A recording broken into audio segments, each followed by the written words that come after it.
Assalamualaikum warahmatullahi wabarakatuh. Apa kabar teman-teman? Semoga dalam keadaan sehat selalu. Teman-teman, kali ini kita akan mempelajari geografi pada bab penelitian geografi. Apa saja sih yang akan kita pelajari di dalam bab penelitian geografi ini?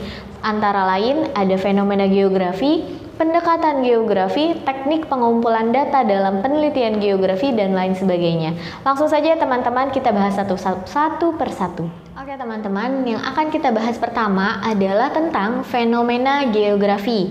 Nah, fenomena geografi ini dibagi menjadi 5. Ada biosfer, litosfer, hidrosfer, atmosfer, dan antroposfer. Apa saja sih bedanya? Nah, kita bahas satu-satu. Yang pertama ada biosfer. Biosfer ini adalah lapisan terluar bumi di mana tempat makhluk hidup tinggal atau tempat terjadinya ekosistem antara simbiotik dan abiotik. Lalu selanjutnya ada litosfer. Nah, kalau litosfer ini adalah lapisan terluar bumi. Cuma bedanya kalau litosfer ini adalah lapisan permukaan batuan. Jadi kalau fenomenanya, semisal kita akan meneliti tentang pergerakan lempeng, tentang jenis batuan, maka itu terjadi pada fenomena litosfer. Lalu selanjutnya ada hidrosfer. Hidro yang pasti itu tentang air. Apa aja sih? Misal kita akan meneliti tentang bagaimana sih arus air, bagaimana sih keadaan pH tanah, pH air tanah, dan lain sebagainya. Lalu selanjutnya ada atmosfer. Nah, kalau atmosfer ini adalah lapisan udara atau lapisan gas yang ada di bumi. Dan selanjutnya yang terakhir ada antroposfer.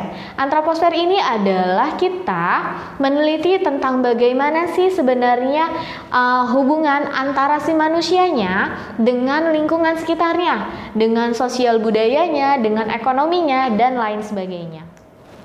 Oke teman-teman, yang selanjutnya akan kita bahas adalah mengenai pendekatan analisis geografi. Nah, pendekatan analisis geografi ini dibagi menjadi 3. Ada pendekatan keruangan, pendekatan ekologi atau lingkungan, dan pendekatan kompleks wilayah.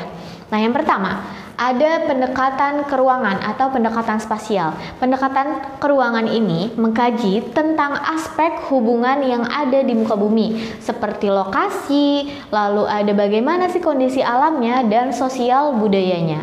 Nah, lalu aspek keruangan ini dibagi menjadi 3.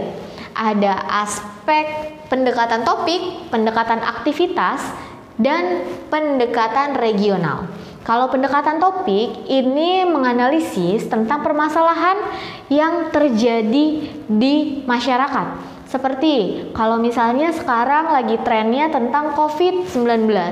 Jadi kita akan bahas nih di dalam pendekatan topik ini bagaimana sih sebenarnya COVID-19 ini dapat terjadi. Apa saja sih penyebab-penyebab terjadinya COVID-19? Bagaimana sih cara menanggulanginya? Dan siapa saja sih sebenarnya yang dapat terjangkit COVID-19? Itu mengenai pendekatan topik. Lalu yang kedua ada pendekatan aktivitas. Nah, kalau pendekatan aktivitas ini mengenai bagaimana cara kita menganalisis suatu aktivitas dari terjadinya misalnya terjadinya gempa, atau misalnya bagaimana sih lempengan bumi itu bisa bergerak. Nah, itu akan kita bahas di dalam pendekatan aktivitas. Lalu selanjutnya ada pendekatan regional. Nah, kalau pendekatan regional ini kita lihat ya, kata dasarnya adalah region atau wilayah. Jadi kita akan membahas bagaimana sih sebenarnya karakteristik perbedaan dari satu wilayah dengan daerah lainnya. Oke. Nah, lalu selanjutnya ada pendekatan ekologi. Nah, kalau pendekatan ekologi ini kita membahas hubungan antara makhluk hidup, antara manusia dengan lingkungan yang ada di sekitarnya. Nah, lalu selanjutnya ada pendekatan kompleks wilayah. Kalau pendekatan kompleks wilayah ini berarti penggabungan atau menganalisis antara 2 pendekatan sebelumnya, yaitu pendekatan keruangan dan pendekatan ekologi. Oke teman-teman, yang akan kita bahas selanjutnya mengenai metode analisis geografi. Metode analisis geografi dibagi menjadi 3. Ada metode deskriptif, metode eksperimen dan korelasi, serta metode ex post facto. Kita bahas satu-satu ya. Nah teman-teman, metode deskriptif dibagi menjadi 3. Ada metode studi kasus, metode survei, dan metode studi pengembangan. Yang pertama, metode studi kasus. Metode studi kasus ini adalah penelitian mendalam yang mengkaji tentang hubungan antar individu. Jadi misalnya kita mengkaji tentang satu orang dengan orang lainnya langsung di lapangannya. Nah, lalu yang kedua ada metode survei. Kalau metode survei ini adalah mengumpulkan data-data dengan berbagai teknik pengumpulan data seperti wawancara, foto, dan lain sebagainya. Lalu yang terakhir ada studi pengembangan. Kalau metode studi pengembangan ini kita mengembangkan studi yang sudah ada. Jadi penelitian yang tadinya sudah ada lalu kita kembangkan lagi menjadi penelitian baru atau kita melanjutkan penelitian sebelumnya. Lalu yang kedua teman-teman ada yang namanya metode eksperimen dan korelasi. Jadi kalau eksperimen itu berarti kita melakukan percobaan di dalam laboratorium. Sedangkan kalau misalnya metode korelasi adalah kita membandingkan antara variabel yang satu dengan yang lainnya. Lalu yang terakhir adalah metode ex post facto. Kalau metode ex post facto ini adalah mengkaji hubungan antara dua variabel yang sebelumnya pernah diteliti. Oke teman-teman, yang selanjutnya akan kita bahas adalah teknik pengumpulan data.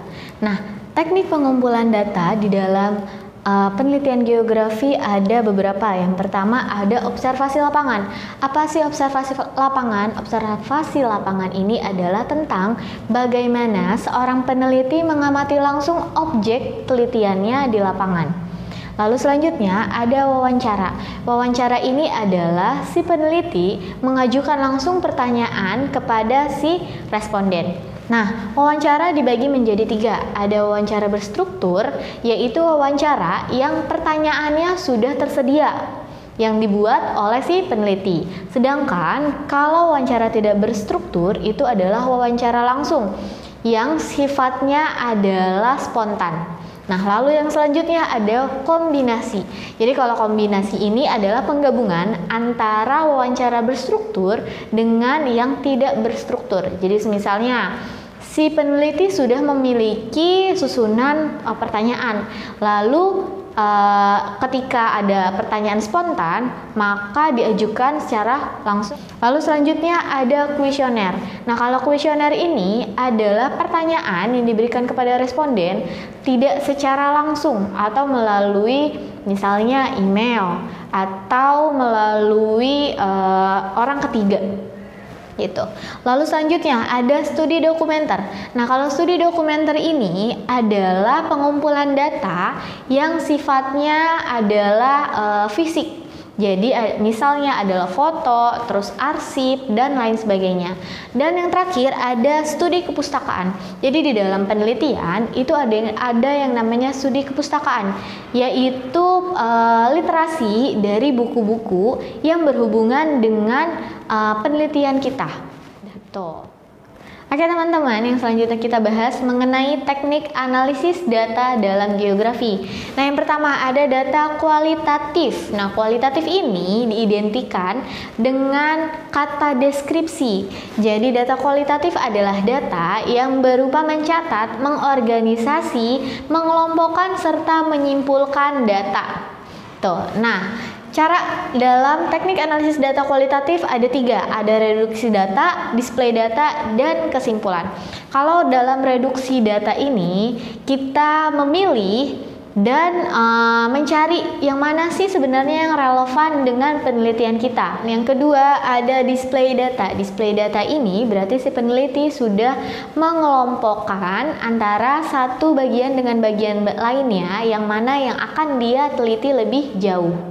Lalu yang terakhir ada kesimpulan. Nah, di dalam kesimpulan ini berarti si peneliti sudah bisa mencari makna dari hubungan atau perbedaan antara si penelitiannya dengan hasil yang sebelumnya. Lalu selanjutnya teman-teman ada data kuantitatif. Di dalam data kuantitatif ini teknik analisis datanya terdapat 3. Yang pertama ada persiapan. Nah, di dalam persiapan ini si peneliti mulai memilah mana sih data yang akan dia gunakan untuk penelitian, mana sih yang tidak akan dia gunakan. Lalu selanjutnya ada tabulasi. Nah, di dalam tabulasi ini peneliti yang sudah mendapatkan data, mereka melakukan penskoran. Oh ya, sebelum terlewat jauh, data kuantitatif adalah data yang berupa angka-angka yang biasanya dihitung dalam rumus tertentu. Itu. Nah, lalu selanjutnya ada penerapan data. Nah, di dalam penerapan data ini yang tadi skor-skor sudah dipisahkan, lalu selanjutnya akan digabungkan menjadi satu bagian. Teman-teman, selanjutnya akan saya tampilkan mengenai apa sih perbedaan dari data kuantitatif dan data kualitatif. Jadi sebenarnya intinya adalah kalau misalnya data kualitatif itu biasanya berupa deskripsi, sedangkan kalau data kuantitatif itu berupa angka. Nah, ini adalah penjelasan yang lebih rincinya.